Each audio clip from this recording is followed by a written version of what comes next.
Hi and welcome back to my channel. I wanted to talk about a negative cash flow.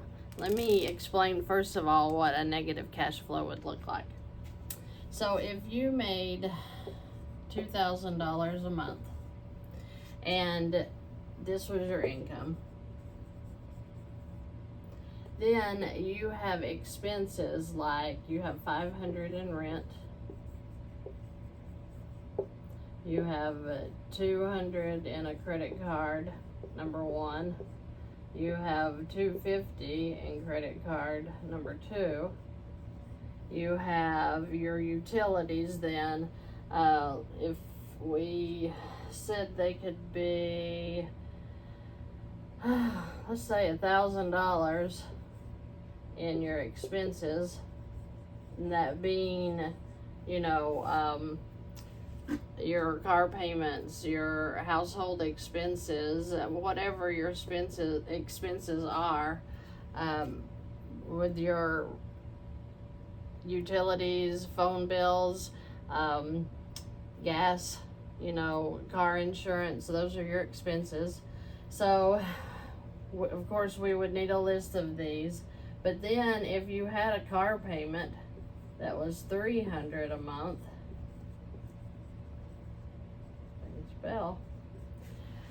then we would look at what your cash flow is. And let me just pull up my trusty calculator here so I can see what I've added. 500 plus 200 plus 250, 1,300. Perfect. Okay, so our example shows us that we have $2,250 in expenses, total expenses a month. Okay, of course this exceeds this by $250, right? So don't get discouraged and think that just because you are looking at this and you're in a negative cash flow that you can't do any strategy, velocity banking, whatever.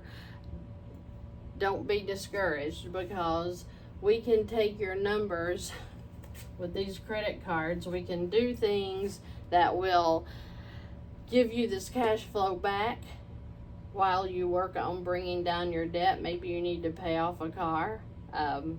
Maybe then we can work on certainly paying off the credit cards. But don't get discouraged, and don't think that you necessarily have to get really frugal or you get on this stringent budget or anything like that. Just bring your numbers to the table, which are your numbers are your income, your total income for the household, your total expenses, your total debt, and from that comes your cash flow. So as long as we have these four numbers, we'll look at that, review it, and then we'll be able to give you a pretty solid answer on what can be done to help you get financially free. I hope you've enjoyed this video. If you have any questions or comments, please post them below. And you can go to my website, which is in the description below the video, and you fill out a contact form. You can schedule a call if you think you're ready for that. I even have the financial worksheets and the resources so that you can fill that in and have all of your numbers available for me when we do have our first call. Thank you, and have a nice night.